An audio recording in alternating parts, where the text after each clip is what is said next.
Imagine you're standing on a stage. The seats are full, the lights are hot, and yet you're not moving. You know what you want to do. You know the next step.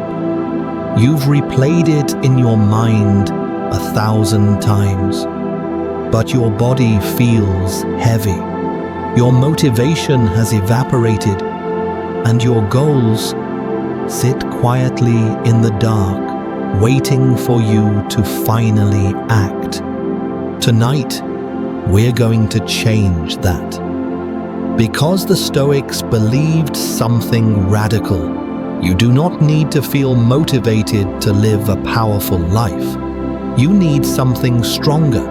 You need a way to act even when your emotions are flat, your energy is low, and your mind is full of doubt. Stay with me. Over the next few minutes, you're going to discover a Stoic way of living that makes action your default. Not hustle culture, not toxic productivity, but calm, steady, unstoppable movement toward the life you know you're capable of. And if you stay until the end, I'll give you one quiet Stoic question. Just one. Use it at the hardest moment of your day, and you will feel your willpower click back into place, like a key turning in a lock. Let's begin. Think of someone you deeply respect, not because of what they said, because of what they did. Maybe it's a parent who worked 2 jobs. Maybe it's a friend who stayed honest when lying would have been easier. Maybe it's someone who walked through loss and kept showing up anyway. Now imagine if they had waited to feel motivated before doing any of that. They never would have become who they are. This is the first hard Stoic truth. You become what you repeatedly do, not what you occasionally feel. The Stoics knew your emotions are like the weather. Sun one day, storms the next. But your actions, those can be chosen, deliberate, grounded. So instead of asking, how do I stay motivated? The Stoics ask, how do I build a life where action doesn't depend on motivation at all? To answer that, we're going to walk through 7 quiet Stoic switches inside you. Each one, when flipped, turns fog into clarity, turns hesitation into movement, and turns a drifting life into a directed one. As we go, notice which one hits hardest. That's your signal. Your mind is telling you, start there. Picture this. It's late. Your alarm is set early. You promised yourself you'd get up and work on something that matters to you. But the bed is warm. Your phone is glowing. And your brain whispers, tomorrow. Let's start tomorrow. You've heard that voice before. We all have. The Stoics answered that voice with one word: discipline. Not harshness, not self-hatred, not perfection. Discipline for them was quiet self-respect in action.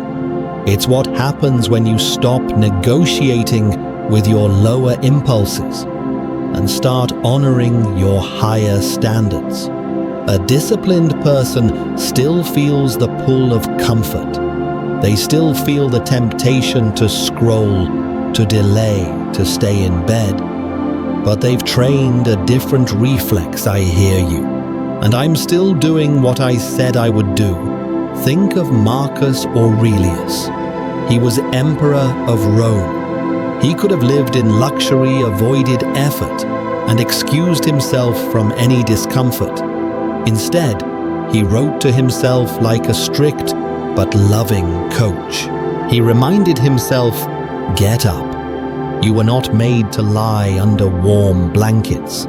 You were made to do the work of a human being." You can borrow that voice. You don't need to be an emperor. Try this tomorrow morning. When you wake up and your mind starts justifying going back to sleep, don't argue. Just think, this feeling is temporary. My word to myself is not. And then move. Slowly, if you must. Grumpily, if you must. But move. Every time you do, you're teaching your brain a new rule. I act from my values, not my moods. Over time, that rule becomes your default. That's discipline in the Stoic sense, not a prison, a quiet freedom. Because when you can trust yourself to act, even when you don't feel like it, your whole life opens up. But there is an enemy. It hides in soft excuses. It wears the mask of later. Procrastination. It doesn't scream. It whispers. There's still time. You're tired. You'll do it better when you feel more ready. The Stoics saw this for what it is, a thief, not just of your tasks, of your life. Think about how carefully people protect their money. They guard it, they count it, they plan how to use it. But time, we let it leak. 10 minutes here, an hour there. A whole year postponing the thing that really matters. Seneca warned that the easiest way to waste a life is to keep living as if you had another one in reserve. The Stoic cure is not to panic, not to guilt trip yourself, but to face a simple fact. There is no perfect moment coming. There is only this one. So the Stoics invite you to ask very quietly, what small action can I take before my brain talks me out of it? Maybe it's opening the document. Maybe it's sending that email. Maybe it's doing 2 push-ups, not 20. You don't need to feel ready. You need to start before the excuses grow teeth. Here's a little practice you can use today. Set a tiny rule. When I catch myself saying, "I'll do it later," I will do 1 minute of it now. Just 1 minute. You're not promising a full workout. You're not promising hours of deep work. You're simply refusing to obey the word later without resistance. What happens most of the time that 1 minute turns into 5 turns into 15, and suddenly you're moving, even when it doesn't. You've still done more than the version of you that surrendered to delay. Action, no matter how small, weakens the grip of procrastination. Inaction feeds it. So each time you choose even a tiny step, you're casting a vote for the kind of person you're becoming. Not reckless, not manic, just someone who refuses to give away today to an imaginary tomorrow. Now watch what happens when you repeat these small actions, again and again and again. At first they feel forced, mechanical, unnatural. Then something shifts. What once felt like effort begins to feel like your normal. That's the quiet power of habit. The Stoics didn't talk about habit like modern productivity books do. For them, habits were how you sculpted your soul. Every repeated action leaves a trace. You get a little bit better at doing that thing again. and again and again. So the question isn't just, what do I do today? The deeper question is, what am I rehearsing becoming? If you rehearse reaching for your phone every time you're uncomfortable, you're practicing avoidance. If you rehearse listening to your fear every time you're about to start something new, you're practicing surrender. But if you rehearse showing up for difficult but meaningful tasks, you're practicing courage. If you rehearse staying kind when you're annoyed, you're practicing character.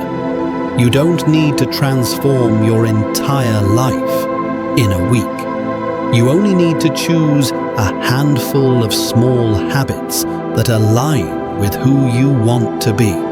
Maybe that's writing down 3 things you're grateful for each night. Maybe it's 10 minutes of reading instead of scrolling. Maybe it's a brief walk without headphones. The Stoic trick is to tie these habits to values, not outcomes. Instead of, I'll meditate so I can be less anxious, try I'll meditate because I value a calm, observant mind.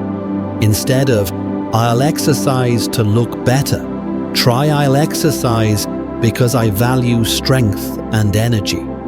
Habits built on values are harder to break, because even when the results are slow, the action itself feels meaningful. Tonight, before you sleep, ask yourself, what is one small daily habit that if I did it for a year, I would be proud of? Then make it tiny, laughably small, and start tomorrow. Not because you're chasing perfection, but because you're building direction. Of course, life will not let you rehearse in peace. You will get interrupted. You will get disappointed. You will be hurt. Plans will collapse. People will leave. Opportunities will fall through. And your mind will ask, why now? Why this? Why me? This is where the 4th Stoic switch lives. How you view difficulty. Most of us see obstacles as walls in our way. The Stoics saw something else. They saw a gym, not a pleasant one, not one with air conditioning and perfect playlists, but a gym for the soul, a place where strength is built under real weight. Epictetus began life as a slave. He had every excuse to become bitter, resentful, broken. Instead, he used his situation as fuel. He couldn't control his status. He couldn't control his circumstances, but he could control how he interpreted them. He decided, this is my training ground. Circumstances may be harsh. My character doesn't have to be. You don't have to pretend hardships feel good. Stoicism is not about faking a smile. It is about asking a different question when pain arrives, given that this is here. What kind of person can I become through it? If you lose a job, can you become more adaptable? If someone betrays you, can you become wiser without becoming colder? If you face illness, can you deepen your appreciation for each day you do have? This doesn't erase the hurt. It doesn't magically fix everything, but it pulls you out of the role of a passive victim and puts you back in the role of an active student. Life becomes less. Why is this happening to me? And more, what can I practice here? Patience, forgiveness, honesty, resilience. The obstacle is still heavy, but now it has a purpose. That purpose gives you just enough strength to keep moving. Of course, when you stare at everything at once, your career, your health, your family, your dreams, your failures, it can feel overwhelming. So the Stoics recommended something almost ridiculously simple: shrink the frame. You do not have to fix your whole life today. You just have to take the next honest step. Think of a massive mountain. From the bottom, the peak looks impossible. If you keep staring at the top, your legs get weaker before you even move. But if you look at the ground just a few steps ahead, suddenly moving is possible. The same is true for your goals. Want to write a book? Don't obsess over 300 pages. Write a messy paragraph. Want to get in shape? Don't fantasize about some perfect future body. Do 5 minutes of movement. Want to rebuild your life after a loss? Don't demand that you get over it quickly. Ask, what is one gentle thing I can do today to take care of myself? Small steps are not childish. They are how adults actually change. There is a hidden benefit to this. Each small step gives you a tiny dose of evidence. I can move. I'm not completely stuck. There is something I can do. Motivation often shows up after the first step, not before. So if you've been frozen, waiting to feel ready, give yourself permission to start badly. Start small. Start quietly. The mountain will still be there, but you will no longer be standing at the bottom staring. You'll be on the path. And that is already a different life. Now we come to something deeper. Because you can have discipline, you can defeat procrastination most days. You can build habits. You can take small steps, and yet still feel hollow. Why? Because action by itself is not enough. Endless productivity can become an empty treadmill. The Stoics believed that real energy comes from knowing why you live, not in a vague Instagram quote way, but in a clear, demanding, deeply personal way. They called it aligning your life with virtue. Virtue for them wasn't about being perfect or nice. It meant living in harmony with your highest understanding of what is good. Wisdom, courage, justice, self-control. When your actions serve these things, you feel a different kind of motivation. Not the short-lived buzz of external approval, but a rooted sense of yes. This is worthy of my life. Think of Cato the Younger. He lived in a time of political corruption and chaos. He refused to twist his principles for convenience, even when it cost him power, even when it cost him safety. His purpose was not success at any price. His purpose was integrity. You don't need to be a politician or a hero, but you do need to decide, what kind of person do I refuse to stop being? No matter how tired, pressured, or afraid I become. Maybe you value honesty, or kindness, or excellence in your craft, or being a stable presence for your family. Write that down. Make it simple. I am someone who, and finish the sentence. Then when decisions come, you don't have to rely on mood. You measure your choices against your purpose. Does this action make me more of that person or less suddenly sacrifice feels different. You're not just forcing yourself to work, you're serving a purpose that you chose. That kind of purpose doesn't make life easy, but it makes life coherent. And coherence is a deep fuel. It keeps you going on days when surface motivation is gone. There's one more switch, and it might be the most underestimated. We live in a world of noise. Notifications, opinions, options. Your attention is pulled in 1,000 directions, and with your attention goes your energy. The Stoic answer is simple, but not easy. Simplify, not in an aesthetic way, not just minimalist desks and clean rooms.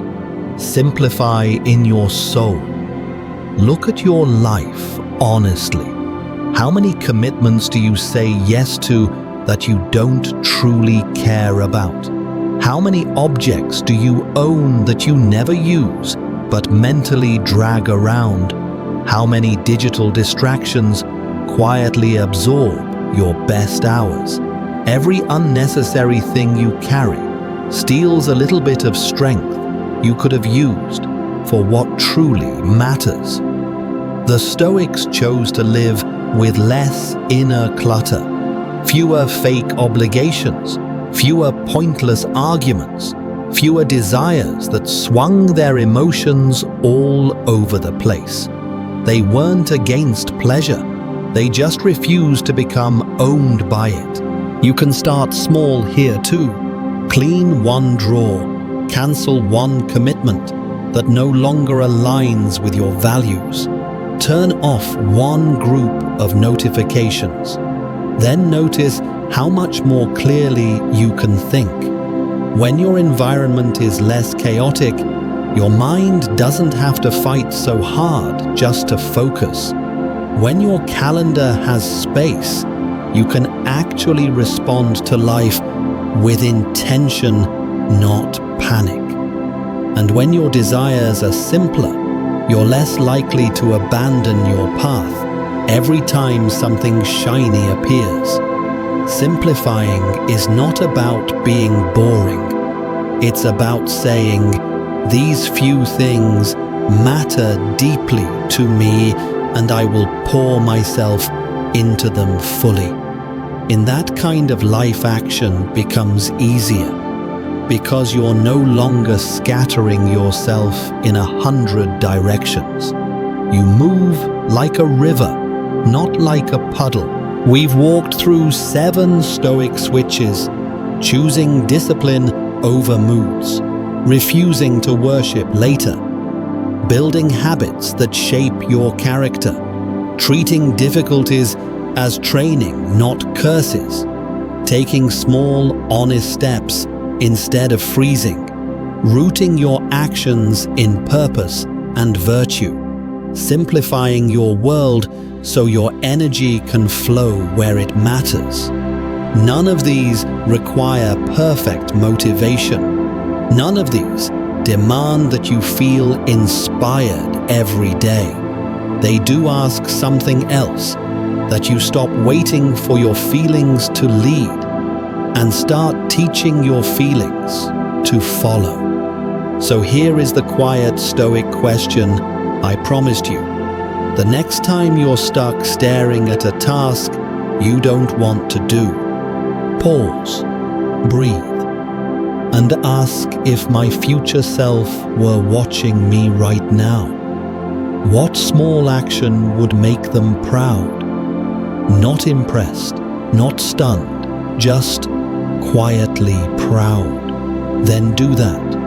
One email, one sentence, one walk, one apology, one choice. Not to scroll. You do that once. It's a moment. You do it 100 times. It's a character. You do it for years. It's a life. A Stoic life is not loud. It's not constantly posting about its grind. It is built in ordinary moments, where nobody is watching except you. If this spoke to you, let it be more than a nice feeling. Turn one idea from this into action today. And if you want more gentle Stoic guidance to walk with you on this path, you know what to do. Tap like so this message reaches someone who needs it. Subscribe so you don't miss the next step on this journey. Because in the next video, we're going to go even deeper into how Stoics stayed calm in the middle of chaos and how you can carry that same unshakable stillness into your busiest, messiest days. Until then, walk slowly, act steadily, and remember, you don't have to feel ready to begin. You just have to begin.